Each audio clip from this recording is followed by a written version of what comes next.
Ok. Buenas noches amigos de Revista Divergencia. Es un gusto para nosotros estar hoy nuevamente en un webinar más.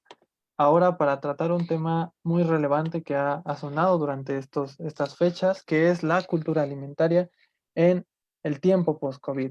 Ciertamente esta pandemia ha traído un cuestionamiento interesante sobre cómo en particular nuestro país ha desarrollado su alimentación durante muchos años y cómo esto también repercutió en el impacto que nuestro país ha tenido la pandemia, dado problemas de obesidad, problemas de diabetes e hipertensión causados por la alimentación, que ha impactado en cómo también mucha gente ha desgraciadamente perdido la vida por complicaciones de coronavirus mezclada con estos padecimientos.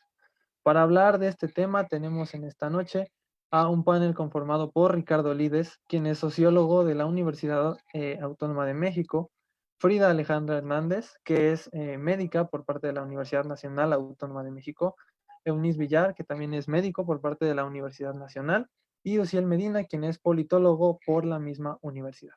Para comenzar a hablar sobre este tema, quisiera que cada uno expusiera la razón que desde su área de conocimiento eh, para ellos es importante tocar este tema de la cultura alimentaria después de la pandemia. Así que abrimos esta ronda con nuestro colaborador Ricardo.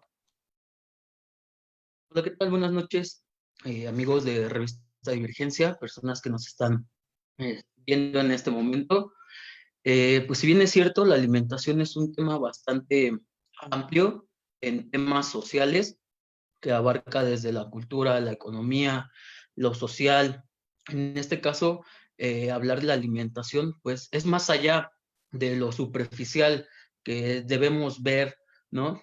La alimentación ahorita actualmente se está viendo solamente como una forma biológica, algo que ya está meramente dado para poder vivir en la sociedad.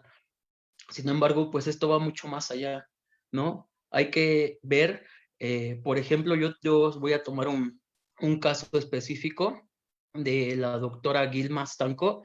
Es una especialista en nutrición de Colombia. Hay una revista llamada Colombia Médica, que es el funcionamiento y rendimiento escolar en niños con deficiencia de hierro.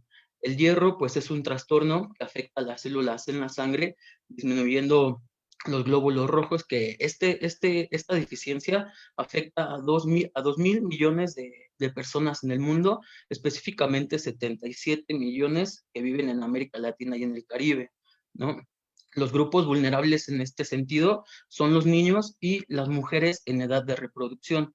Esto afecta la regulación y la conducción de los neurotransmisores. Los neurotransmisores, pues hay bastantes, en específico tocaré dos, que son la serotonina, para tener un control en las emociones y en los estados de ánimo de los humanos, y la dopamina, que es la sustancia que regula el placer en el cerebro.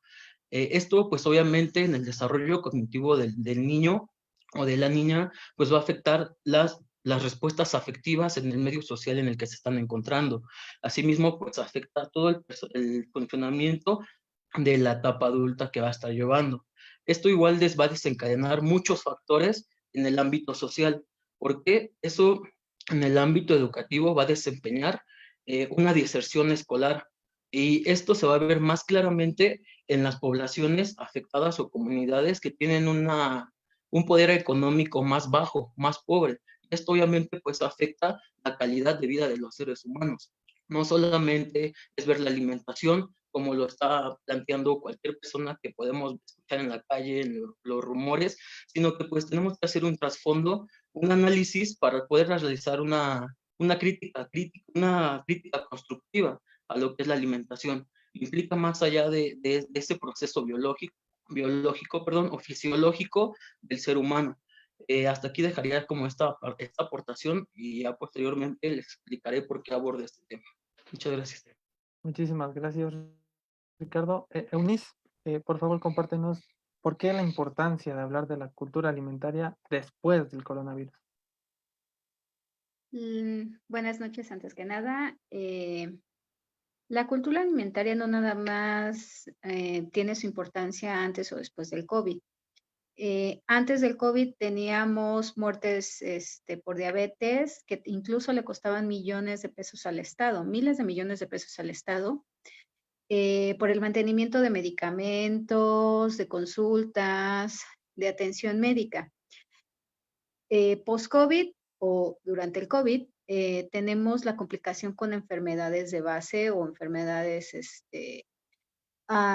autoinmunes en algunos casos, adquiridas, como por decir el cáncer por tabaco, pero principalmente vamos a hablar de que una buena alimentación nos va a dar un buen estado de salud. Una persona que tiene ingesta en altas cantidades de azúcares tiene más probabilidades de ser diabético, por ejemplo, o grandes cantidades de sal de ser hipertenso.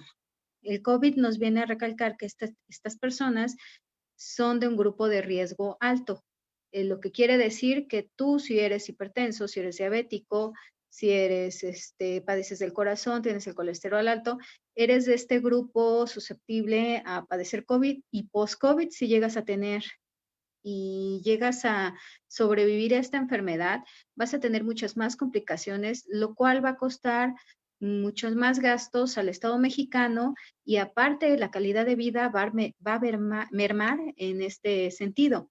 Tú como paciente no es lo mismo que estés sano, que hagas ejercicio, que tengas una alimentación balanceada principalmente, tu tiempo de recuperación, de convalecencia va a ser menos a una persona que tiene otro tipo de enfermedades, y que tu cuerpo o el cuerpo de esta persona va a tener que luchar contra dos situaciones o dos enfermedades diferentes, no nada más una.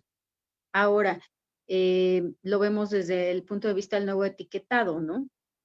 Todos los alimentos procesados ahora traen una etiqueta que nos dice en alto contenido de sales, alto contenido de carbohidratos, alto contenido de azúcares. Todo esto viene siendo parte de esta modificación que tenemos que hacer los mexicanos para tener una mejor salud. Debemos recordar que somos el segundo lugar a nivel mundial en obesidad infantil. Entonces hay que empezar a ver esto, porque no nada más es COVID o no COVID, es la salud de los mexicanos como tal. ¿Sí, Mau? Ok, muchísimas gracias por esta primera parte introductoria. Muy acertado esto que dices, ¿no? No es COVID o no COVID, es una cuestión de siempre. Uciel, ¿tú qué nos puedes decir al respecto desde tu área? Hola, ¿qué tal a todos? De entrada, pues un gusto saludar nuevamente a este panel, algunas caras que ya tenía rato que no veía. Un saludo también a quienes nos están hoy viendo a través de Revista Divergencia.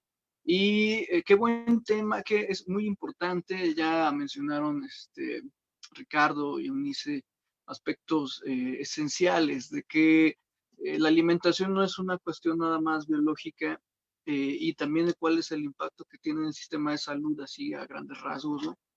La alimentación, a final de cuentas, pues está determinada por diferentes factores sociales, culturales. Por ejemplo, puede ser la religión, la economía. Esto va a determinar, por ejemplo, el acceso que hay a ellos, el marketing. Eso es muy importante, cómo hoy eh, eh, decidimos cómo alimentarnos. Y esto es muy importante. Hoy justamente en el Senado de la República comparecía el subsecretario de Promoción de la Salud, Hugo López Gatell, y decía algo que es muy cierto, que a veces se toma a la ligera, especialmente en determinados grupos conservadores, pero tiene mucha razón al decir que en materia de alimentación cometemos el error de creer que la gente toma decisiones de manera libre, de manera autónoma, y no es así, especialmente cuando el mercado es quien dicta las reglas, o quien marca las reglas acerca de la disponibilidad de los alimentos.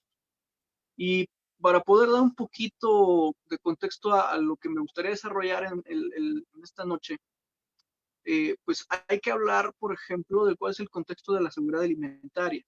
En el mundo, por ejemplo, una de cada 10 personas no tiene garantizada la seguridad alimentaria, inclusive está expuesta a una inseguridad alimentaria grave. Y en el caso hoy de la pandemia de COVID-19, hay una cifra muy alarmante que emitió FAO, que dice que hasta este momento podrían sumarse 132 millones de personas a condiciones de subnutrición o de subalimentación. Esto es muy, muy grave, porque estamos hablando de que si de por sí hoy las condiciones de alimentación en el mundo no son las mejores, el impacto económico que tiene hoy la pandemia, pues podría causar más estragos en la alimentación de las personas y con esto muchísima más exposición a esta enfermedad y a otras, que ya bien dijo Unice, más adelante podríamos abordarlas. Es muy interesante el caso de México porque se ha hablado mucho acerca de la gestión de la pandemia y por qué hemos tenido cifras incluso hasta más alarmantes que en otros países, y a veces se pasa por alto el factor de las comorbilidades, ¿no? Porque mencionaban diabetes, hipertensión, obesidad, sobrepeso, y por ejemplo, hoy el 75% de la población mexicana, o sea, aguas, es una cifra muy alarmante, más, o sea, cerca del 75% de la población está padeciendo obesidad o sobrepeso. Y esto es una sobreexposición a esta enfermedad que nos aqueja. Y curiosamente, en un mundo donde los afectados por la pandemia oscilan en edades rondando los 70 o mayores de 70 años, en México estas comorbilidades han afectado a que enfermen y mueran personas por debajo de los 60 años. Inclusive tenemos, creo, por ahí una mediana de 55 años de edad. Esto es muy preocupante. Y habla de que en México la cuestión de la alimentación está muy deteriorada por las condiciones de mercado, que más adelante vamos a abordar, y que pues hoy tendremos que hablar de esa nueva cultura que tiene que ver con la economía, que tiene que ver con la familia, que tiene que ver con políticas públicas, con la legislación. Entonces va a ser un tema bastante fuerte el que hay que enfrentar a partir de ahora. Muchísimas gracias, Uciel. Y para cerrar esta primera ronda introductoria, damos el lugar a Frida, Alejandra, para que nos platique por qué hablar de este tema de la cultura alimentaria post-COVID. Sí, bueno, retomando un poco los comentarios anteriores, bueno, voy a hacer como que la unión de todo y un tema que es de gran importancia, la cultura alimentaria, como habló Ricardo, abarca aspectos sociales que involucran a la cultura mexicana y que y su influencia que ha tenido por los países primermundistas, por así llamarlo, ¿no? Pero que a la vez han inculcado algunas formas en cómo nosotros hemos transformado nuestra alimentación. Entonces, este es un tema de suma importancia, tanto para el aspecto social, como ya lo han remarcado los ponentes, como también al aspecto biológico, y es trascendente no solamente en la cuestión de que hace más vulnerable a la persona, como ya lo hemos visto. Hace vulnerable ahorita en el tema del COVID al sistema inmunológico, ¿no? Pero como bien había dicho Unice, las enfermedades cardiovasculares por una mala alimentación pues van ascendiendo. Tenemos, por ejemplo, la obesidad, que es la segunda causa de muerte. Tenemos infartos, que es la primera causa de muerte. Tenemos enfermedades cerebrovasculares, sexta causa de muerte. O sea, si vemos el patrón, todos van a tener como en común la obesidad. Y la obesidad, ¿por qué se da? Por una mala cultura de la alimentación. Porque si bien ahorita ya hemos tenido algunos cambios o se han remarcado más los cambios, por así decirlo, en los empaquetados, es real que a muchas personas no les importa o bien desconocen de qué se está hablando, ¿no? Entonces, ¿en qué radica todo esto? En el desconocimiento, en la ignorancia. Pero también, ¿por qué se ha dado esa ignorancia hacia ciertos aspectos y por qué no se ha hablado de ello, ¿no? También es una cuestión a analizar. Otra cosa que mencionaba Uciel sobre la inseguridad alimentaria. ¿Cuántas personas no cuentan con inseguridad alimentaria? Pero ¿cuántas de esas personas con inseguridad alimentaria comen mal? Porque si bien en un estudio de Ensanud del 2016 decía que gran parte de la población rural con inseguridad alimentaria, lo primero que ellos tomaban o lo que ellos buscaban era una Coca-Cola o una chatarra. O sea, ¿cómo es que, si bien decía, el marketing ha hecho un papel fundamental para corromper esta parte de la comida tradicional que se tenía por cambiarla hacia una industrialización, por así decirlo, ¿no? ¿Cómo alimentos que nosotros consideramos ahora malos no son tan malos, ¿no? O sea, por ejemplo, un guarache, un sope, no es tan malo como una hamburguesa o un hot dog, ¿no? Pero ¿cómo es que nosotros lo hemos visualizado de esta manera y cómo es que esos aspectos tan sencillos han modificado los patrones de consumo en nuestra alimentación y cómo es que se ha perjudicado después a nivel biológico, a nivel ahorita de epidemia, de pandemia? Entonces yo creo que esos son los puntos que deberíamos de tomar, como bien dijeron mis compañeros. Y bueno, eso es todo. Gracias, Frida, gracias a los cuatro. Justamente creo que lo que hace rico a esta plática es que no es un tema que se queda en una sola materia, es algo que trasciende más allá de lo meramente médico, de lo nutricional, y que eso también nos hace repensar muchas cosas, ¿no? Cómo se venía desarrollando esto desde hace mucho tiempo. Quizá estos cuestionamientos a algunos nos sonarán bastante nuevos, ¿no? El romper ese, pues así son las cosas, es importante, ¿no? Y abordarlo desde todos los ámbitos en los que cabe, como lo son la medicina, pero también la sociología, la política, incluso dentro de esta dinámica, es importante. Entonces, bueno, para empezar con esta plática, le pediría yo a Unis que nos contara un poco cómo es el hecho de llevar una dieta balanceada y cómo obtenerla, ¿no? ¿Qué factores juegan ahí? Ok, antes que nada, una dieta balanceada cubre las necesidades nutrimentales de cada individuo. No todos los individuos necesitan las mismas necesidades nutrimentales, hablando, por ejemplo, de carbohidratos, ¿no? ¿Qué son los carbohidratos? Todo el mundo oímos hablar de, es que cuenta los carbohidratos, no comas carbos, las famosas dietas keto, que están muy de moda, pero realmente, ¿qué conocemos de esto, no? ¿Qué son carbohidratos? ¿Qué son azúcares? ¿Qué son leguminosas? ¿Qué son las legumbres? Muchos ni siquiera sabemos qué son las legumbres o los cereales que debemos de consumir, ¿no? Una dieta sana se va a basar, o equilibrada, se va a basar en frutas, verduras, legumbres. ¿Qué son las legumbres? Por ejemplo, las lentejas, las alubias, los frijoles. Debemos incluir frutos secos, cereales, por ejemplo, el maíz, el mijo, la avena, la quinoa, trigo, arroz. Carbohidratos, por decir, la tortilla la contamos como un carbohidrato, lo que es pan, pastas, pero también hay carbohidratos dentro de las verduras, por decir, la papa viene considerándose un carbohidrato. Pero también hay grasas saturadas, insaturadas o trans. Las grasas buenas, por así decirlo, sería el pescado, el aceite de oliva, todas estas grasas que son naturales. Las no naturales o las grasas trans, que son las dañinas para el corazón, para las enfermedades cardiovasculares, para todas estas cuestiones de la obesidad, vendría siendo todas las que se encuentran en los alimentos procesados.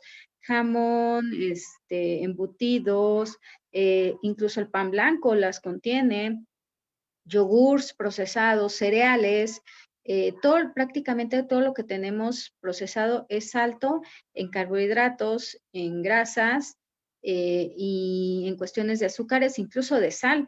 ¿Tú qué vas a pensar que, por ejemplo, un pan te va a contener un exceso de sal, ¿no? Entonces, Aquí, ¿qué es una dieta balanceada? Realmente incluir todos los grupos alimentarios. Aquí me faltó las proteínas, por decir, carnes rojas, carnes blancas y lo que sería pollo, pescados y carne de cerdo, carne de res. Pero las proteínas no nada más existen a nivel animal, también las podemos encontrar en las lentejas, la soya, la quinoa, etcétera. Entonces, no siempre el que tú comas carne quiere decir que vas a estar en una dieta equilibrada. Tienes que ver. Aquí el secreto es conocer qué es qué son legumbres, qué son frutas, qué son proteínas, qué son carbohidratos y incluir los grupos en una comida. Por ejemplo, hablaba hace rato Frida, que satanizamos muchos los guaraches o los sopes a nivel mexicano, ¿no? Ay, es que eso es comida de gordos, porque más de 2 o 3 personas tienen ese concepto, ¿no? Pero si tú lo revisas, tienes proteína, por decir, cuando le ponen pollo o alguna carne, un huevo. Tienes carbohidratos del maíz y también aquí tienes una leguminosa por el frijol que lleva encima. E incluso tienes otra proteína también por el queso. Entonces, es un alimento mucho más equilibrado y si a eso muchas personas le ponen lechuga, tenemos un alimento equilibrado y no necesariamente tiene que ser una sopa, un guisado o una comida rápida, ¿no? ¿Qué es lo que nos pasa?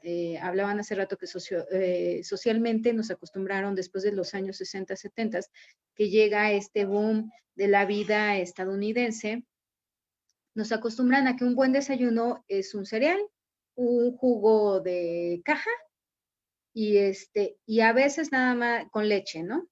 Esto tiene alto contenido de azúcares, tiene alto contenido de carbohidratos y tiene alto contenido de azúcares y grasas trans. Entonces, realmente mi opinión sería regresar a lo tradicional. La cultura del mexicano, antes de que nos volviéramos hacia la parte estadounidense de comer, era una cultura muy sana.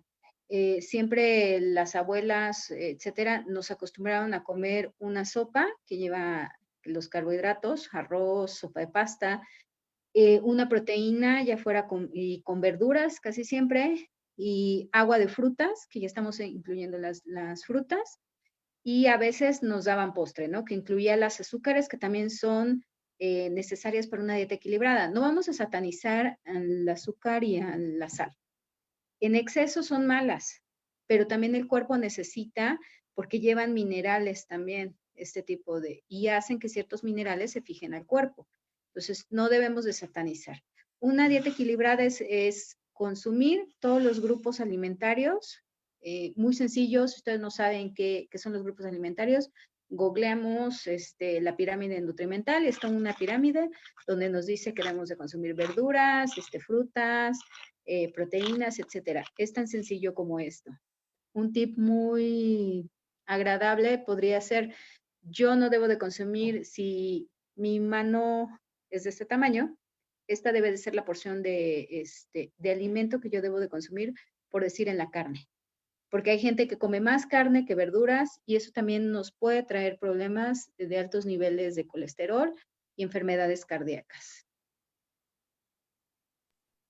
Muchas gracias, Eunice, por esta participación bastante esclarecedora sobre cómo se conforma realmente una dieta balanceada. No es un tema homogéneo, no aplica igual para todos, pero hay que también reconocer, ¿no?, las necesidades de acuerdo a pues el físico de cada uno y lo que le hace bien. Ahora, tocando un poco más la parte social, Ricardo, quisiera que nos comentaras por qué no existe quizá ese interés o esa atención por la alimentación y sus componentes, o por qué quizá el ámbito social no está en automático involucrado con este tema. Claro, antes de responder a la pregunta que acabas de plantear, también es importante, aunado a lo que mencioné anteriormente, lo que acaba de mencionar Eunice, ¿no? ¿Por qué? Porque la dieta es una orientación alimentaria, es una orientación a cómo debemos de comer, algo como normativo, algo normativo que te dice cómo tienes que comer y de qué forma. ¿no? Sin embargo, en el plano empírico, en el plano social, muchas veces no se puede llegar a obtener esos alimentos. ¿Por qué? Como ya lo menciona Eunice, la dieta pues es un control o una regulación de las cantidades o el tipo de alimentos que estamos consumiendo. En este sentido, como lo mencioné el primer ejemplo, de la deficiencia de hierro, pues ¿qué tienes que comer? Carnes rojas, mariscos de concha, ostras, ostiones, almejas, frutos secos, almendras, avellanas, nueces, verduras de hoja verde y también lo googleé un poco, semillas de calabaza. Ahora, esa es como la dieta que se tiene que seguir como para la deficiencia de hierro, que ya lo mencioné, que puede llegar a tener un poco de irregularidades en el sistema, perdón, en lo cognitivo, en el desarrollo cognitivo del niño o de la niña. Pero si vemos esto, también pues implica un plano económico. ¿Por qué? Porque en las carnes rojas, más o menos, 1 kilo de carne nos llega a costar, dependiendo del tipo de carne que sea, entre 100, 150, 200 pesos. Los mariscos de concha, los mariscos sabemos que de base son algo caros, ¿no? Pueden llegar a costar entre 100, 150 pesos, no sé, 100, 200 gramos. Es muy poco. Ahora, los frutos secos son también algo caros. El kilo de nueces, de avellanas, de almendras llegan a costar entre 200, 300, hasta 400 pesos. Eso por el plano económico, ¿no? Entonces, si vemos las estadísticas en México, la mayoría de la población, no sé, ahorita somos como 119.9 millones de personas, más o menos, según el Consejo Nacional de la Evaluación de la Política de Desarrollo Social, que es el Coneval. La población aquí en México, la población en pobreza, con datos del 2018, son 52.4 millones de personas. El porcentaje de la población total es de 41.9. Bien lo mencionaba Uciel, son cifras altas, pero también hay que ver el desarrollo económico del país, ¿no? En ese sentido, podemos ver a la pregunta que nos estás mencionando. ¿Por qué no hay un interés o una atención a la alimentación, sus comportamientos en el plano social? Tengo tres hipótesis o 3 puntos que puedo llegar a tocar. El primero de ellos es porque la alimentación responde a una necesidad biológica, como bien lo mencioné al inicio. ¿Esto qué quiere decir? Pues que en épocas pasadas, por ejemplo, en el periodo paleolítico, ahí la carne era la dieta, como ya lo mencionaba, era la dieta, pero ahí existía una casa cooperativa. Todos se tenían que reunir, se tenían que poner de acuerdo para ir a la casa. En ese entonces, pues eran animales grandes. ¿Por qué? Porque toda una comunidad tenía que comer de eso. Y en ese entonces lo que fungía era lo crudo, hasta después de la civilización del fuego. Ahí las herramientas pues eran las piedras o elementos naturales que pueden ser huesos de otros animales para poder ayudar a esa misma casa. Después viene todo un proceso de civilización en la educación que viene en el periodo neolítico, que es la domesticación de animales, de la agricultura. Pasamos de ser una sociedad meramente depredadora a una sociedad productora. ¿Okay? También se crean los desarrollos de las técnicas y las herramientas de cultivo, la selección de semillas, el arado. ¿Y por qué se menciona eso? Porque ahorita actualmente podemos hacer como esa comparación, ¿no? Esas técnicas de recolección que teníamos antes se van a transformar ahorita actualmente y se están arrebatando gracias a la globalización, como también ya lo mencionaron.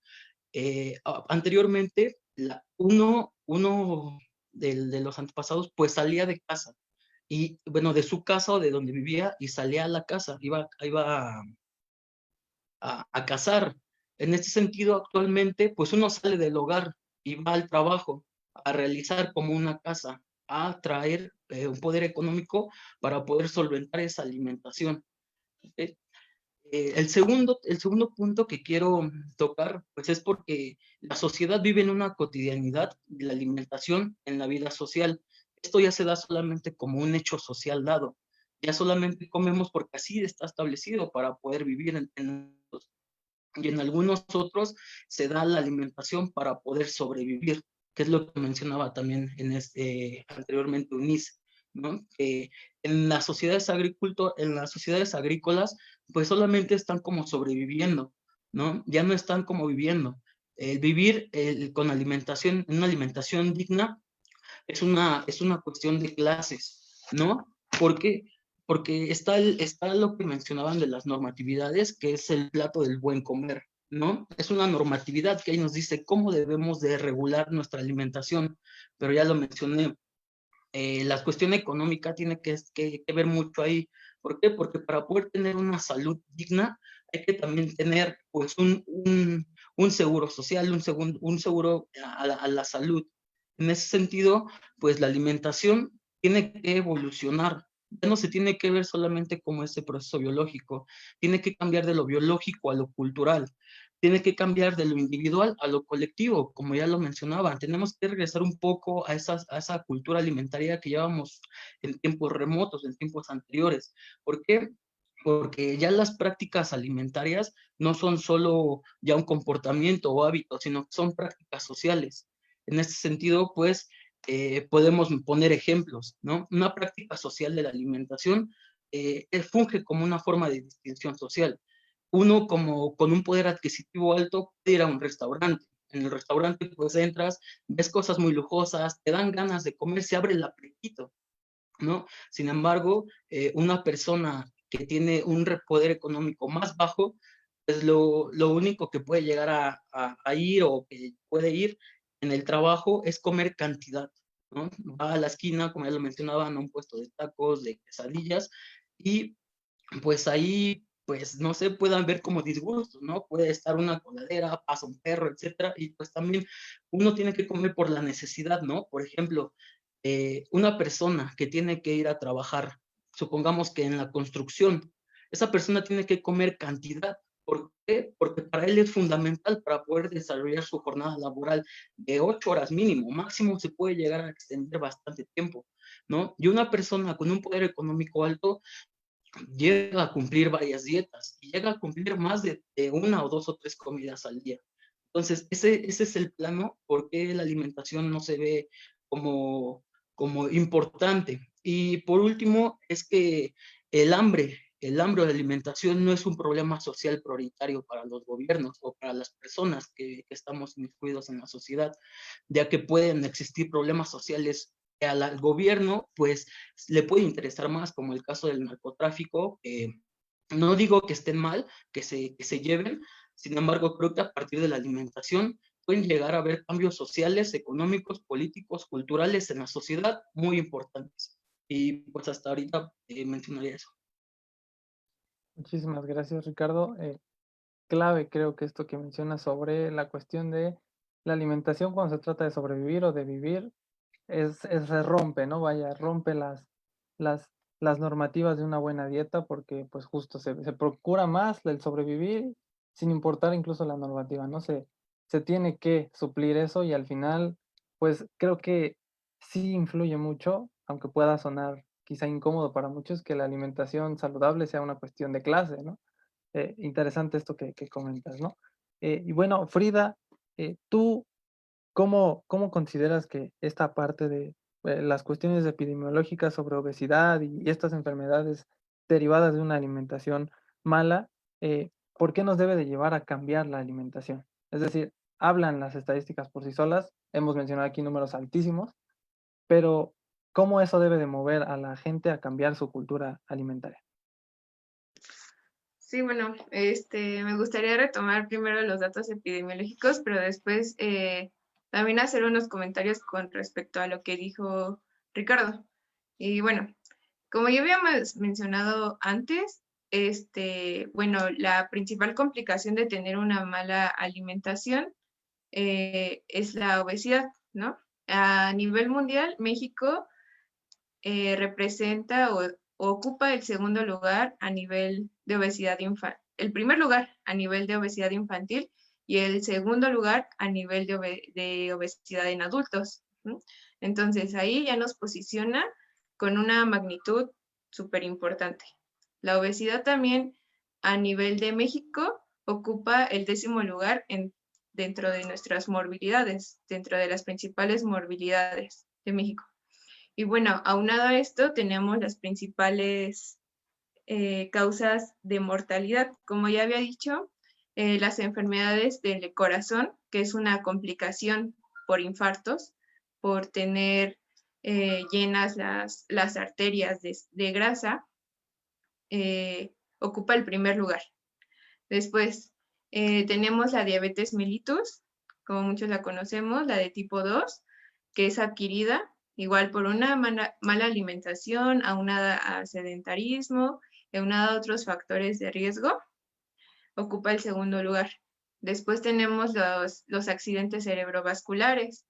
Ese ocupa el sexto lugar de mortalidad en México. También tenemos la hipertensión arterial, que esta es importante tomarla en cuenta porque, bueno, estadísticas dicen que el 50% de la población no sabe que es hipertenso hasta que ya tiene una complicación. O sea, hay que ver la gravedad del asunto, ¿no?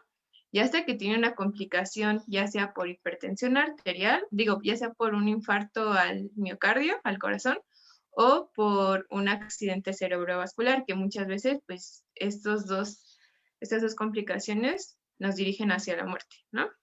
Entonces, desde ese panorama, vemos la importancia que tiene.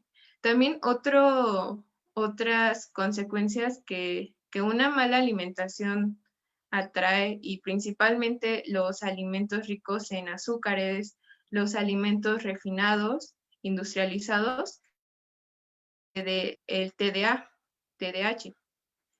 que es el déficit de atención y que se ha habido íntimamente relacionado con una mala alimentación y que muchas veces este trastorno no se toma como que muy en cuenta, pero que obviamente va a involucrar a la vida de la persona en cuestión desde que es niño, porque ya no va a prestar la misma atención y que es modificado o que se ve trastornado a causa de su alimentación, o sea, como un factor de riesgo, y después en la vida adulta a lo mejor que ya no pueda tener un buen compromiso laboral, ¿no? Entonces, ¿cómo desde esos aspectos se puede ver involucrado, como decía Ricardo, en el aspecto cognitivo de la persona? Y bueno, otra cosa que me gustaría abordar también es acerca sobre lo que dijo Ricardo, ¿no? Acerca de que la buena alimentación se puede asimilar con que seas de una clase alta. Aquí a lo mejor yo sí difiero un poco, porque como él decía, bueno, tenemos que tener en cuenta que la dieta que hagamos la van a seguir unas personas y otras no. Pero en primer punto a mí me gustaría decir o definir qué es la dieta, ¿no? La dieta nosotros regularmente la conocemos como es la que nos imponen, ¿no? Sin embargo, o que debemos de seguir cuando estamos enfermos. Sin embargo, la dieta son todos esos platillos y alimentos que consumimos día a día, ya sea una dieta mala o ya sea una dieta buena, nosotros todos los días cumplimos con una dieta. Otra diferencia es la de la alimentación. Él decía, ya no sabemos cómo alimentarnos, o ya perdimos el chiste de alimentarse. Sin embargo, sí, como él decía, la alimentación no solamente es el acto de comer, sino también todo lo que conlleva, ¿no? Los aspectos sociales, la forma en que lo preparas, la forma en que lo consumes, cómo lo consumes. Y otra cosa muy diferente es nutrirse.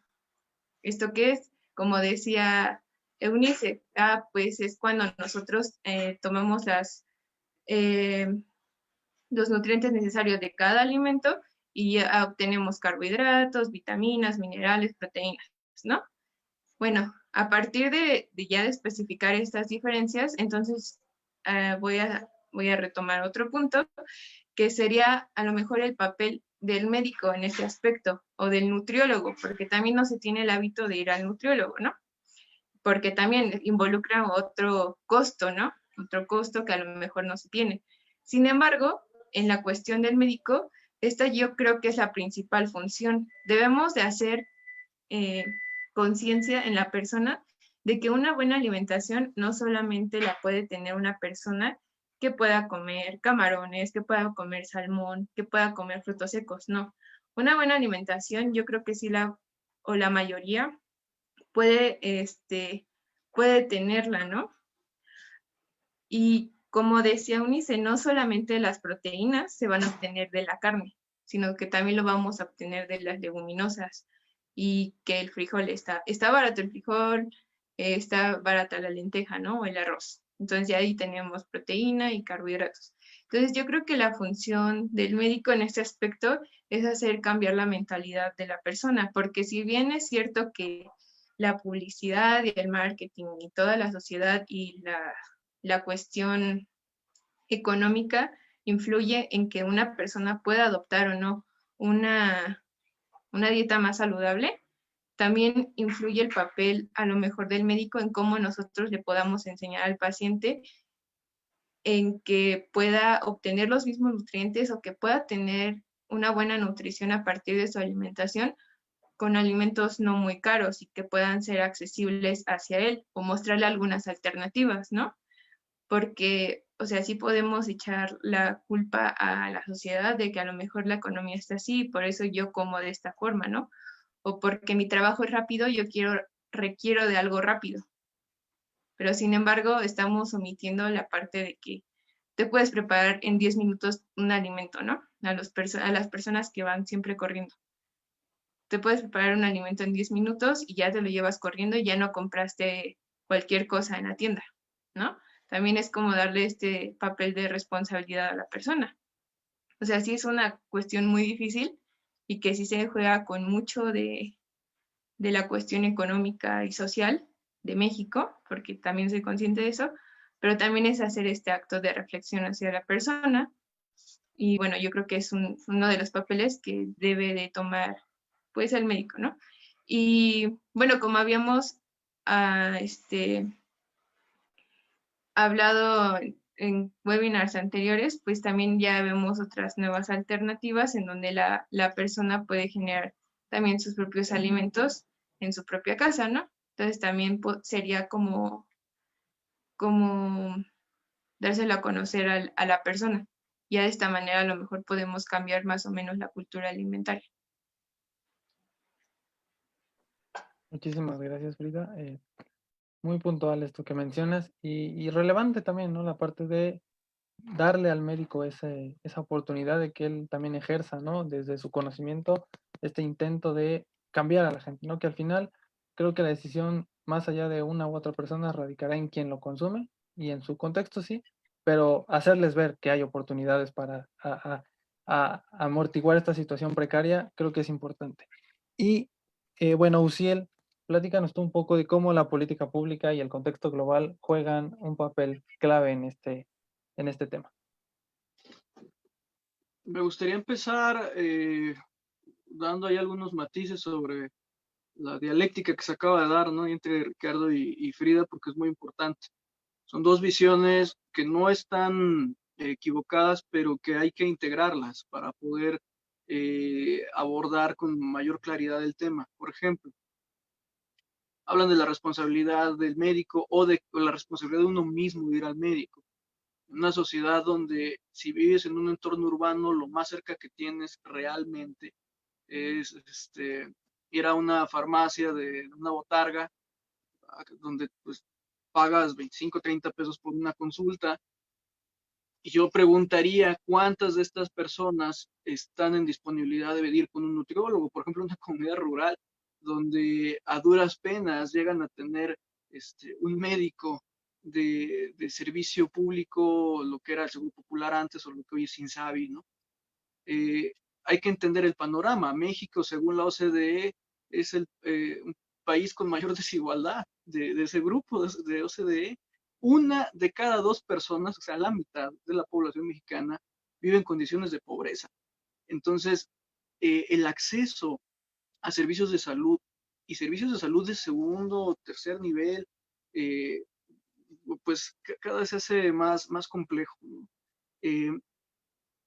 A mí me gustaría, para poderle dar contexto, partir de algo que dijo Nicolás de Chamfort, allá por el siglo XVIII, de hecho participó en la Revolución Francesa, este amigo, y que llama la atención porque, híjole, de finales de 1700 a 2020 pareciera que no ha cambiado mucho la sociedad. Él decía que la sociedad está dividida entre los que tienen más comida que apetito y los que tienen más apetito que comida. Y es real. Hoy en el mundo que vivimos, esa sigue siendo una de las circunstancias más delicadas. Por ejemplo, se habla de que se ha combatido a nivel mundial los índices de hambre, y es cierto, hoy hay menos personas en una condición de hambre, pero eso no significa que no haya. O por ejemplo, hoy veía unos datos muy interesantes contrastando, que decían que de los últimos 3 sexenios, estamos hablando del periodo de Fox, de Calderón y de Peña, la pobreza en México se había reducido porcentualmente más o menos por ahí de un 2 al 3%, y dices, wow, sí, pero con el incremento poblacional que ha habido en el país, aunque porcentualmente haya bajado, el número de pobres ha subido. Y eso es bastante crítico. Tenemos 52 millones de personas en condiciones de pobreza. Y de esas, si no mal recuerdo, 17, no, son 9 millones, me parece, en pobreza extrema. O sea, aguas no es un tema sencillo de abordar cuando hablamos de si la alimentación es o no un problema de clase. Por supuesto que es un problema de clase. Si vemos cuáles son los hábitos o cuáles son las razones por las que nos alimentamos, vamos a identificar distintivos de clase. Una persona de clase baja, de clase trabajadora, se preocupa de la alimentación. ¿En qué sentido? Pues de tenerla, de obtener los alimentos, independientemente de si son o no son nutritivos. Mientras que en las clases altas, hoy ya la razón de la alimentación es mucho más estética. Si me hace bien, si va a conservar mi salud, si a través de la alimentación y el ejercicio me voy a ver bonito, etcétera. Entonces no son las razones por las cuales se va a preocupar alguien que a duras penas tiene para comer. Lo que le interesa es comer cualquier cosa que tenga a la mano. Si no me creen, pues vamos un día a la central de abastos a final de jornada, o vamos a cualquier otro punto donde sea basureros, y vamos a ver cómo hay mucha gente que ni siquiera ya se preocupa tanto de si ese alimento es seguro. Simplemente va a ver si todavía es comestible. Entonces, es una situación bastante delicada, porque sí es una condición que está determinada por el nivel socioeconómico. Ahora, me gustaría adentrarme un poquito más en este tema, llamando algo que yo lo he considerado el neoliberalismo alimentario, y que causa a veces mucho revuelo porque a mucha gente no le gusta la referencia de un liberalismo, que al final de cuentas pues, es un modelo económico. Y vamos a hablar de cómo este neoliberalismo económico ha afectado a México particularmente. Por ejemplo, si vamos a hacer una revisión de cómo involucionó alimentariamente en otras áreas y fue de evolución el Tratado de Libre Comercio con América del Norte, vamos a encontrarnos que hubo severas afectaciones al sector agroalimentario. Por ejemplo, 23.3% de la población mexicana, que es algo así cerca de los 26 millones de personas, hoy vive en una condición de pobreza alimentaria. 26 millones es algo brutal. Nada más para dimensionar esa población, pues es casi el número de personas que votó por Andrés Manuel López Obrador, o es casi la cantidad de personas que habitan en la zona metropolitana del Valle de México. Es muchísimo. De esos, hay 12.5% de personas que sufren desnutrición crónica en nuestro país. Es muchísimo. En un país que se ostenta como la 11ª economía mundial, tener condiciones de desnutrición crónica es algo que debería de encendernos las alarmas, y más ahora con el contexto económico que trae la pandemia de COVID-19. Pero aquí viene la parte más delicada. Es increíble porque importamos demasiados alimentos. Casi una tercera parte de los alimentos que consumimos, por ejemplo, en el caso del maíz, que es la base de la alimentación mexicana. Bueno, pues en algunos casos una tercera parte, o esas 2/3 partes, dependiendo de cómo estén las condiciones tanto económicas como climáticas, de las tortillas que comemos, pues provienen de Estados Unidos y no de maíz amarillo, que se supone que es el que utilizamos para la alimentación humana, sino maíz blanco, que es el que se utiliza para la alimentación de animales. De ese tamaño está nuestra situación. Muchos de estos están ya alterados genéticamente. Esto quiere decir que hoy un maíz transgénico que se le ha vendido a muchas comunidades, que por cierto, quien tenga la oportunidad de ver el documental de Sunú, se va a dar cuenta que no es tan productivo como se ha vendido la idea. Pues resulta que ya no puedes hacer el cultivo viejo, ¿no? Que era de que mezclabas en una misma milpa maíz, frijol, calabaza, y que eso tanto nutría la tierra como producía mejores frutos. Hoy no. Hoy estamos expuestos a alimentos que realmente hoy se ven no garantizan la salud. Inclusive se tienen que acompañar de otros elementos químicos. Hoy podemos hablar, por ejemplo, del glifosato, que está envenenando nuestros cuerpos.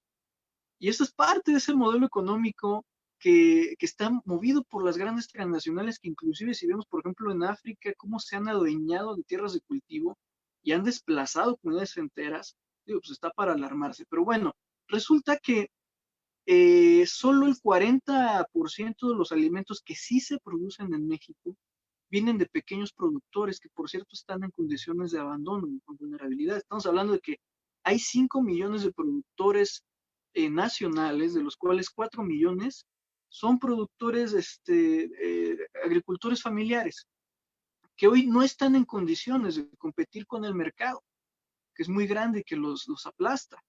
¿Y por qué digo esto? Porque mencionaba, fue Unice, sí, Unice fue Frida, esta circunstancia de que de pronto vemos en las comunidades rurales, quienes hemos tenido la oportunidad de conocer las comunidades rurales, lo que podemos constatar, de que hoy hasta parece más fácil que en las comunidades donde se producen los alimentos llegue más fácilmente una botella de Coca-Cola a una botella de agua, o simplemente tener agua potable en la llave. Es muy peligroso. Si vemos las condiciones que hay en el campo, por ejemplo, en la región sur-sureste, donde la pobreza sobrepasa el 74%, vamos a ver que incluso las poblaciones rurales, especialmente las poblaciones indígenas, están padeciendo desnutrición crónica, donde se producen los alimentos. Entonces, esto debería de llamarnos a cambiar por completo el modelo, ya no solamente de cómo se vende el alimento o cómo se promociona el alimento, sino cómo se produce. Hoy tenemos un gran déficit de producción de alimentos en México y esto incluso es un problema de seguridad nacional, porque atenta contra la seguridad alimentaria de todos los mexicanos. Pero imagínate nada más qué pasaría si en un momento de caos, de guerra comercial como la que se ha visto hoy, por ejemplo, Estados Unidos contra China o contra Venezuela, un bloqueo económico, y no tenemos hoy la capacidad de producir alimentos, ya no digamos de calidad, no tenemos capacidad de producir alimentos suficientes para los mexicanos en un entorno de ese tamaño, ¿no? Donde tuviéramos un bloqueo económico. Eso debería de preocuparnos. Ahora, sobre esta misma circunstancia de la alimentación y la cultura alimentaria. Por ejemplo, ahorita mencionaba lo del, ese Ricardo, ¿no? Por ejemplo, cómo se alimenta un albañil, o podemos hablar de hoy cómo se alimentan las amas de casa, muchas de ellas que también tienen trabajos, algunos de oficina. Vamos a ver que en las familias de hoy ya no se alimentan igual que antes. Por ejemplo, hay ahí, no me recuerdo el autor, pero había un estudio sociológico sobre cómo ha evolucionado, o más bien cómo ha cambiado, se ha traspolado la alimentación, donde antes los ricos eran el popolo grosso, porque eran los que tienen más acceso a panes, azúcares, etcétera, y el popolo minuto eran los agricultores, que tenían alimentos pues, con propiedades mucho más nutritivas y que no provocaban obesidad. Hoy sí vemos el panorama está al revés. El popolo grosso es la clase trabajadora, la clase obrera. Y esto se debe a que han cambiado mucho las interacciones de la sociedad con los alimentos. Por ejemplo, mencionaban que si se pueden producir, bueno, se pueden preparar alimentos en 10 minutos. No sé a qué nivel y cuál sea la capacidad económica para poder acceder a este tipo de procesos, pero la mayoría, por ejemplo, de aquí en la Ciudad de México, ¿qué hace? Sale sin desayunar de su casa, lo primero que va a encontrar en el camino, ¿no? Un tamal y un atole en el mejor de los casos, y a lo mejor en la hora de la comida, pues a ver qué encuentran, si los taquitos, si la hamburguesa, el hot dog, qué sé yo, comidas también muy altas en grasa, y no llegan a balancear. Cuando llegan a casa, especialmente donde si papá y mamá trabajan, pues se van a encontrar con que igual no hay eh, forma de preparar alimentos balanceados. Y esto, por ejemplo, si al papá no le alcanza el tiempo para prepararse su propio alimento, a veces para el niño tampoco. Mencionaba Inicia al principio esta dieta del cereal con el jugo de caja y un poco de leche, en el mejor de los casos. Pero luego cuando los chavillos van allá a la escuela, hoy ya cambió un poquito esa política, pero cuando van a la escuela y lo que se encuentran en la cooperativa son alimentos altos en contenidos de azúcares, pues vamos viendo que la cadena de inseguridad alimentaria es bastante delicada, bastante fuerte, porque no nos estamos alimentando de manera correcta. Ahora, la cuestión del marketing también es muy importante. Por ahí ya vi que algunos se quejaron, pero es que sí es muy importante, porque no es lo mismo eh, acercarte a un alimento, pues así nada más, porque sabes que te va a nutrir, acercarte a un alimento que tiene una buena presentación gráfica. Me voy a explicar. Eh, por ejemplo, si yo hacemos hoy el experimento de que si yo te ofrezco un café hecho por algún artesano mexicano a un Starbucks, pues llama más la atención el café de Starbucks, ¿no? Naturalmente. Bueno, pues pasa también cuando andamos en la calle, cuando vamos a algún centro comercial, pues que hay alimentos que no necesariamente son buenos para nuestra salud, aunque por alguna razón han brincado la brecha de inocuidad, pero que tienen una presentación llamativa y especialmente hablamos, por ejemplo, de lo que consumen, o que consumimos cuando éramos niños. ¿Qué me llama más la atención? El pan que viene ahí circulando en el triciclo, ahí en la colonia, o el pan Bimbo que tiene ahí un osito bien chévere, ¿no? Bien buena onda, que se ve muy, muy bonachón. La mayoría se va por ese. O lo que a mí siempre me ha llamado la atención, ¿no? Ves el puesto de carnitas y te ponen ahí un cochinito muy contento, ¿no? Cosas que crean ahí un vínculo con la persona. Entonces la cuestión del marketing es muy importante. Por ejemplo, hacían una broma, ¿no? Bueno, casi real, ¿no? Que decían, ay, pues, aunque le pongan hoy el etiquetado a la Coca-Cola, pues ya cuando salió esta botella completamente negra en mate, pues se vuelve atractiva y todos quieren comprarla solamente por dejarse llevar por estereotipos sociales. Entonces sí tiene mucho que ver. De ahí es muy importante esta situación de que se ha buscado pues bajarle la intensidad a ciertos productos de marketing para poder hablar acerca de la calidad de ciertos alimentos. Lo que yo, por ejemplo, agregaría en el tema del etiquetado, pues no es nada más de que me digan qué alimentos son altos en determinados elementos como azúcares, grasas, sino también por qué no etiquetar, a ponerles una buena etiqueta a aquellos alimentos que sí cumplen con los parámetros nutricionales que nuestros cuerpos necesitan. Eso va a ser muy, muy, muy interesante y que sería bueno hoy pensarlos en este contexto de que ha cambiado una enfermedad, nos ha venido a cambiar aquellas cosas que hemos normalizado dentro de la alimentación.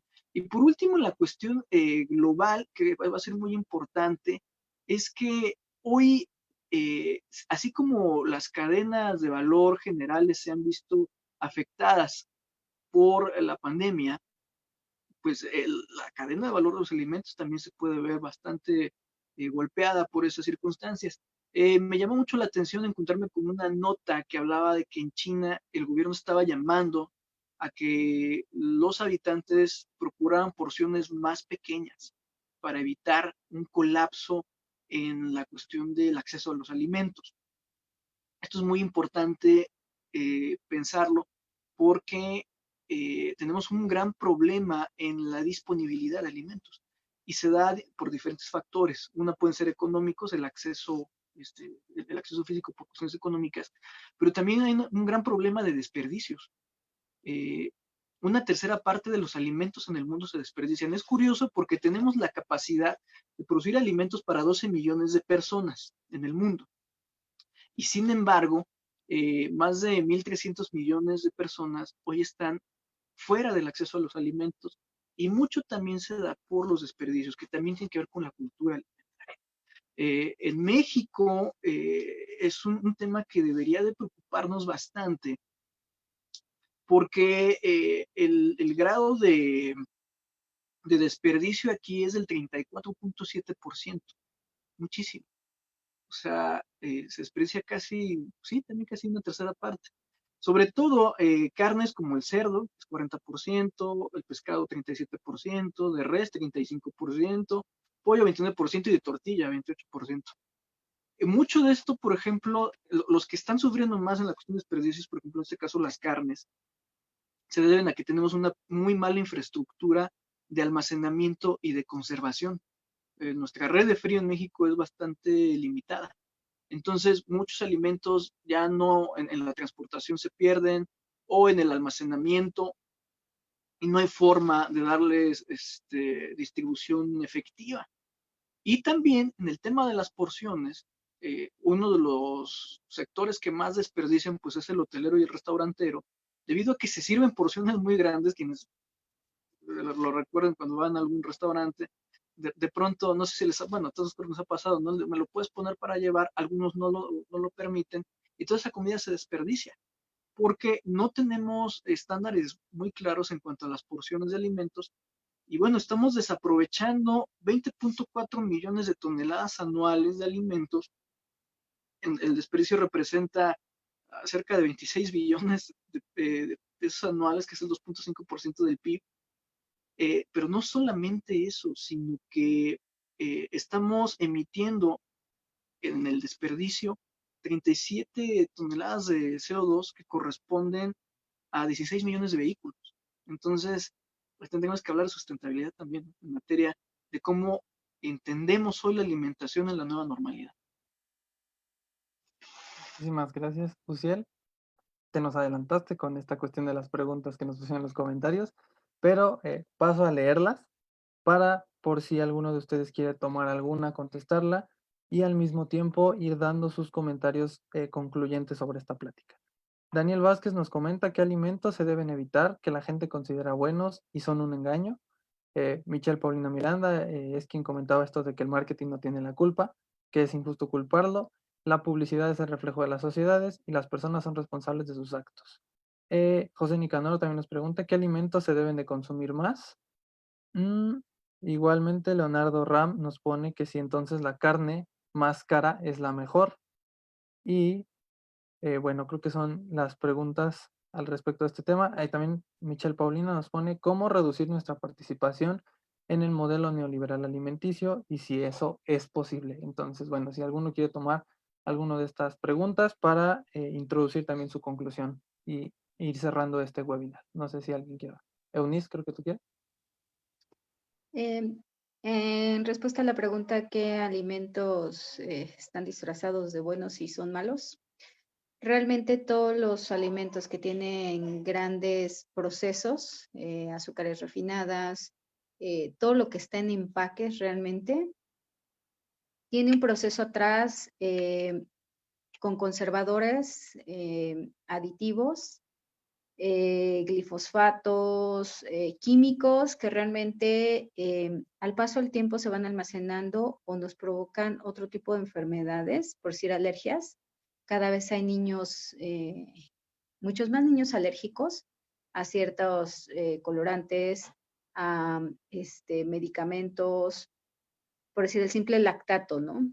Que tú dices, bueno, el lactato viene de la leche y si tú leyeras todo el etiquetado de un pequeño pasillo, por decir, de un supermercado, un mini supermercado, verías que el 90% de los alimentos tienen lactato. Tienen lactato y vamos a tener este problema, ¿no? Con estos niños que son alérgicos. En pocas palabras, tenemos aditivos y tenemos problemas con estos todos los aditivos que tenemos. Provocan alergias, provocan obesidad, provocan hipertensión, tenemos sales ocultas, tenemos azúcares ocultas, ahorita ya son más obvias con los nuevos etiquetados, pero aún así la población empieza a decir, pues no me importa, pues es azúcar, que no. Pero, por ejemplo, podemos ver que unas galletas tienen a veces de 6 a 12 cucharadas de azúcar, que excede el promedio que un adulto debería de consumir, incluso un niño, ¿no? En conclusión, si nosotros queremos sobrevivir a una enfermedad como el COVID, que es una pandemia, tenemos que ver de fondo todo lo que traemos atrás, no de ahorita, sino de 50 años atrás en cuestiones nutrimentales. Tendríamos que echarnos un clavado históricamente y regresar a los cultivos tradicionales, como decía Uciel, antes compartían frijol, calabaza, maíz, y ahora ya no, la tierra queda inservible y tenemos incluso estas mutaciones de los propios cultivos, hacen que incluso la flora y la fauna natural de esa región ya no se dé, vuelven las tierras estériles.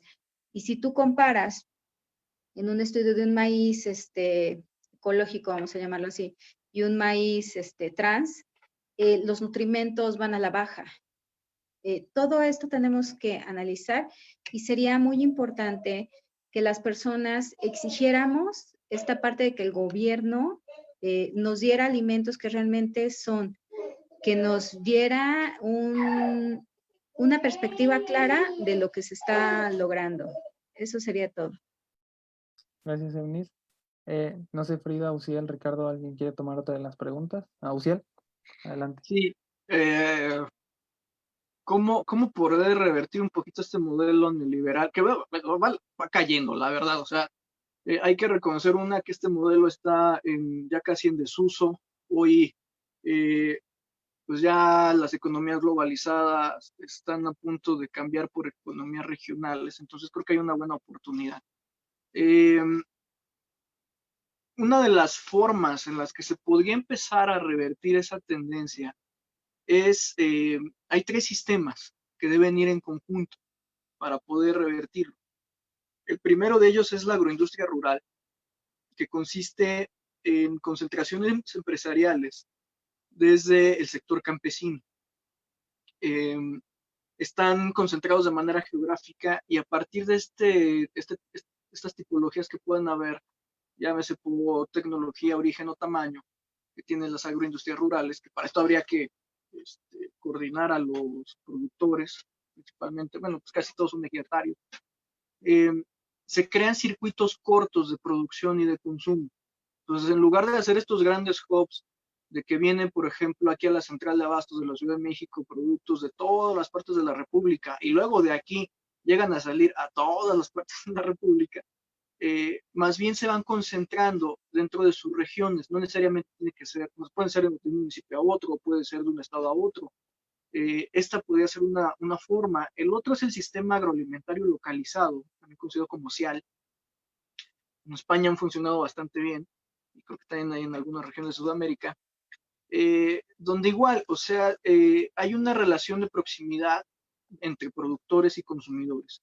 Entonces, de alguna manera, en lugar de crear mercados muy grandes agroalimentarios, los reducen. ¿Y esto en qué ayuda? Se benefician económicamente porque se eliminan muchos intermediarios. Aparte, los productos están disponibles con mayor frescura y se desperdicia menos. Entonces, esa es una de las formas. Y la otra es la economía circular. Tenemos un grave problema con este modelo económico de consumo lineal, donde consumo y desperdicio o consumo y desecho, ¿no? Y uno de los paradigmas de este capitalismo agresivo, porque hay diferentes formas de capitalismo, pero este capitalismo agresivo que ha predominado en estos últimos años, pues es de primero produzco, primero genero riqueza y hasta después me enfoco en reparar y nunca han reparado nada. Entonces tenemos que empezar a hacer economía circular donde el desperdicio de uno se convierte en materia prima de otro. Por ejemplo,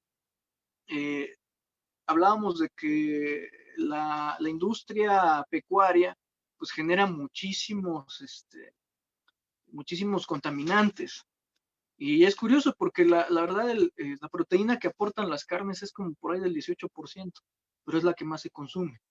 Pero si pudiéramos utilizar ciertos desperdicios de esos, por ejemplo, el estiércol, cosas así, para poder realimentar en otras áreas de la agricultura, y les damos esa proximidad que da la CIAL y que da la SAIR, a esta agroindustria rural, de alguna forma favorecemos a que limitemos la frontera de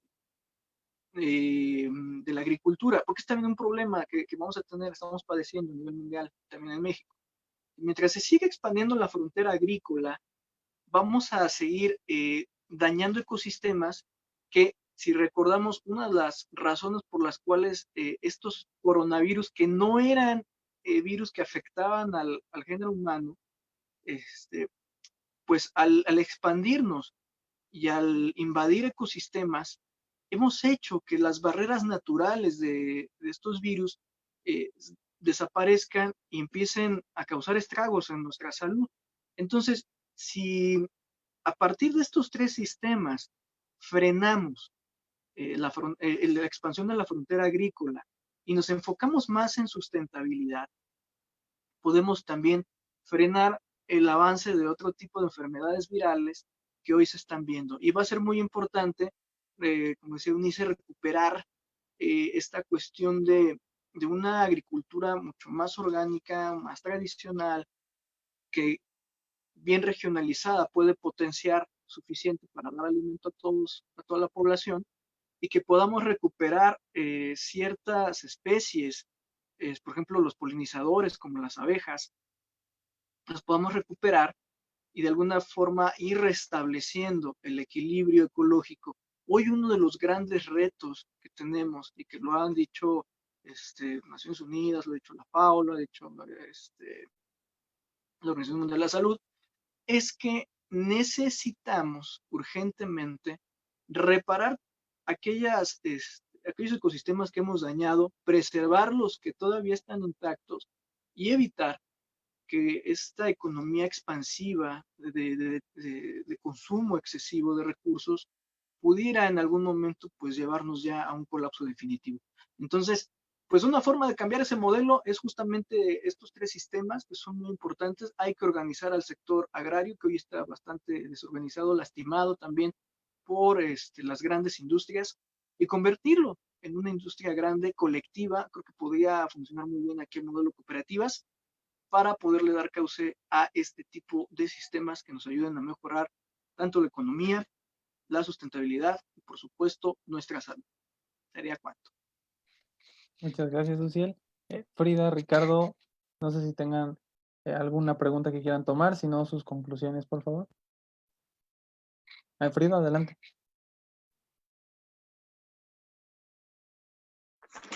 Bueno. Bueno, ya como conclusión, bueno, como podemos ver, es un tema muy extenso y que se puede ver desde muchas perspectivas, y que al final de cuentas sí es de suma importancia y tiene una gran trascendencia, ¿no? Algo que me pareció importante y curioso de lo que dijo del desperdicio de unos es lo puede utilizar otra persona. Eso me recordó a la película del Hoyo, ¿no? Cómo es lo que maneja prácticamente el contexto de esa película, de las clases sociales y de las diferencias sociales y el desperdicio de unos y cómo lo aprovechan otros y cuál es ese enredo social. Entonces, creo que es una buena referencia para que nosotros tomemos en cuenta cómo es que está la alimentación, ¿no? Y bueno, por otra parte, y yo creo que es un libro y una obra muy buena de Rius, es La basura que comemos. En ese libro, que está muy ilustrado, pues, de cómo Rius lo hacía, de una manera muy característica y chistosa a la vez, pero que pone en perspectiva qué es la basura que comemos, ¿no? Y como decía Daniel, cuáles son las que nos han hecho creer que son buenas y al final no son buenas, o cuáles son las que nosotros ya tomamos como malas y en realidad no. Entonces yo creo que si ustedes pueden revisar este libro y echarle una ojeada, yo creo que sería muy bueno, porque aparte de darle ese humor característico, también pone las cosas como que en la realidad. Como decía Eunice, te muestra cuáles son todos esos aditivos, los endulcorantes, los colorantes que tienen los alimentos. También habla sobre cómo se ha transformado la alimentación en las familias, cómo es que cambió de los años 50, 60 para acá. Entonces yo creo que es una muy buena referencia que podrían revisar, está en internet, y que a la vez te hace reflexionar sobre aspectos que tú desconocías, ¿no? Sobre las repercusiones que tiene hacia nuestra salud ciertas cosas que nosotros considerábamos buenas o normales o invisibilizamos. Entonces yo creo que esa es una buena recomendación que me gustaría que revisaran. Y pues ya, otro dato curioso es que el refresco en cierto tiempo se recomendó por la misma cosa que decía Uciel, sobre que no hay agua potable en algunos lugares rurales, ¿no? Entonces, hasta cierto punto se recomendó mejor tomar el refresco porque estaba embotellado y estaba tapado, a tomar el agua de la llave, ¿no? Y entonces fue como una hasta cierta recomendación médica y por la cual se siguen ahora en la actualidad siguiendo estos patrones, porque decían es más saludable tomar un refresco porque está embotellado y no me voy a infectar de alguna enfermedad infecciosa, infectocontagiosa de parásitos, bacterias, que del agua, ¿no? Y ya como a partir de esa parte ya se empezó a modificar todo y en la actualidad consumimos refresco, ¿no? O en las zonas rurales. Y bueno, como punto o para terminar, pues sí, me gustaría retomar también otro aspecto epidemiológico y que es que nos podemos hacer muchas referencias a partir de ahí, que en las zonas rurales hay un menor grado de contagio y de muerte por COVID que en las zonas urbanas. En las zonas urbanas está más alto. ¿Por qué? Por la simple diferencia de la forma de alimentarse, que a lo mejor en las zonas rurales también está mal y también hay mucha desnutrición e inseguridad alimenticia, pero la calidad de los alimentos es lo que los hace diferentes. A lo mejor sí en la comunidad rural ya también hay acceso a la Coca-Cola de manera muy fácil, pero también la calidad de los alimentos es mejor, ¿no? Calidad de los alimentos es más natural, más sin tantos transgénicos.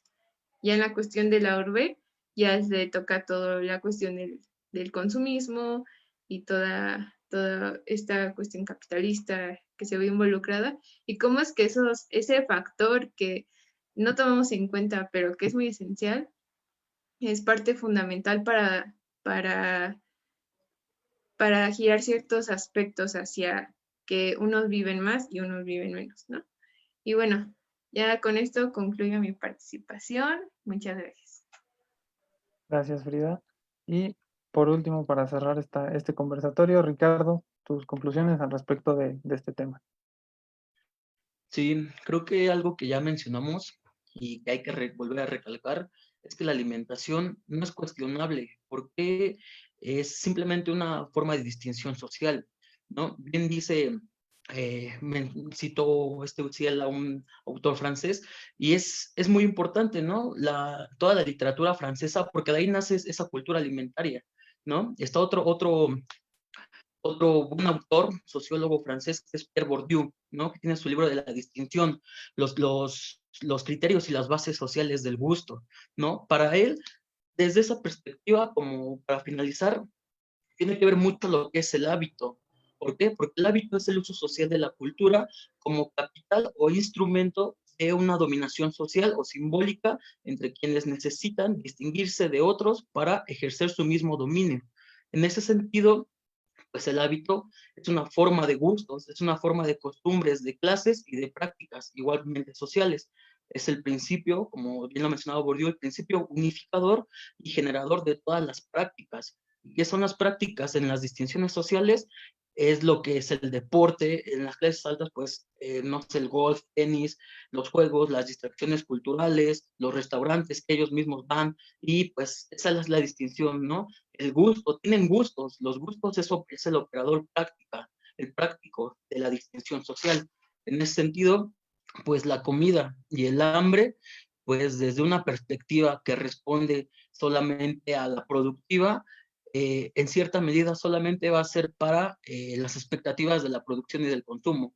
Por lo mismo, no hay una atención fija social hacia lo que es la alimentación y sus derivados como nutrientes, como es lo que les mencioné hace un momento del plato del buen comer, porque es algo normativo, son como los derechos humanos, están y que se tiene que regular y que se tienen que ser así, pero en el plano empírico, en el plano social, muchas veces no son respetables, sino que hasta son violados muy estrictamente. Entonces, para concluir, pues el hambre no es el resultado de la escasez de los alimentos, sino pues son las desigualdades sociales en el acceso a la comida, que es el que se tiene que poner un verdadero énfasis. Y pues unir fuerzas para poder mejorar la calidad de vida, la evolutiva, tanto en inversiones en la salud, tanto en inversiones como en la educación. Creo que tiene que ver mucho ese juego recíproco entre esas dos unidades, entre la educación y la parte de salud. ¿Por qué? Porque para tener una buena alimentación, una buena educación, pues hay que alimentarse de cierta forma bien. En muchos casos se puede ver eso, en otros no. Tal vez es muy pragmático lo que estoy diciendo, pero vemos que la realidad en muchas ocasiones puede llegar a ser eso. Para poder tener esa buena educación hay que tener un factor alimentario y un factor también en la salud. Hay que ir al médico, hay que hacer eso. Pero como ya lo mencionamos, la mayor parte de perdón, la mitad de la población en México, estamos en ese sector terciario, en ese sector de pobreza extrema, entonces también es muy difícil acceder a la salud, ¿no? Y para poder acceder a la salud, como lo mencionaba Uciel, en tercero, segundo plano, pues muchas veces el trabajo asalariado, pues te da eso, ¿no? Te da un seguro de vida del IMSS, del ISSSTE, o en otros casos, pues estaba lo que era el seguro popular, ahorita ya se transformó, ¿no? Pero ese sector salud es muy importante. Entonces yo creo que la unificación de fuerzas tiene que ser desde esos aspectos, desde el aspecto de educación, el aspecto alimentario y el aspecto de salud, para que pueda haber realmente una transformación y poder tomar algunas de las alternativas que mencionaba Uciel u otras. En el caso puede llegar a haber bastantes, sin embargo, el ámbito de la salud aquí en México, y me parece que en el plano mundial, tiene que ver más en esos ámbitos y obviamente también en los especialistas, ¿no? Porque pues con base a ellos podemos llegar a tener una buena información, como lo mencionaban antes, eh, lo olvidé, pero creo que podemos, desde desde esas tres perspectivas, poder tener un plano más específico de lo que es la alimentación. ¿Y por qué lo menciono? Porque actualmente no existe como tal una sociología de la alimentación. En México no existe. Existen lo que es la antropología de la alimentación. Sin embargo, un estudio social empírico de la alimentación son escasos. Existen en Alemania, en España, con la doctora Cecilia Díaz, que es la Universidad de Oviedo tiene bastantes estudios muy importantes. Están en Francia, como ya lo mencioné, que es donde nace la cultura alimentaria, la cultura en Inglaterra, principalmente como en esos países, ¿no? Porque también en Francia se desarrollan lo que son los menús, lo que son los recetarios de cocina, ¿no? Y en esas épocas, cuando se empiezan a inventar, viene todo un contexto histórico. ¿Por qué? Porque en la época de Porfirio Díaz vemos que empieza una transición económica, política, social, cultural. Solamente las personas de clase alta o las personas que trabajaban en la cocina de clase alta tenían acceso a los recetarios de cocina, tenían acceso a preparar distintos alimentos, distintas porciones. Y también los alimentos, pues, que nos da a entender que tenemos que comer cantidades. Hay distintos platos para ciertas comidas, para ciertas entradas, los tenedores, los cuchillos, los vasos, etcétera. Entonces, eh, no solamente es hablar como de la alimentación desde una forma biológica, fisiológica, sino que hay que ver ese contexto histórico y político y tomar las bases históricas que nos han tocado vivir para poder revertir estos problemas sociales que nos están ateniendo actualmente, ¿no? Muchas gracias. Pues muchas gracias, Ricardo, Uziel, Frida, Eunice, que también tuvo que salir, pero que estuvo con nosotros. Y gracias a quienes nos estuvieron viendo. Los invitamos a que sigan en contacto con Revista Divergencia, que dejen sus preguntas, sus comentarios, que visiten otros webinars donde ya también se ha hablado de esta cuestión del marketing digital, de las cuestiones también que tienen que ver con la alimentación, el etiquetado, para que hagan este repaso y podamos seguir construyendo conocimiento a través de esta plataforma que es la revista. Y bueno, los invitamos también a que sigan nuestros siguientes webinars, que durante octubre tendremos varios, así que estén atentos. Y nuevamente reiterar las gracias a cada uno de los que estuvieron aquí presentes y a quienes nos vieron. Nos estaremos viendo pronto. Hasta luego.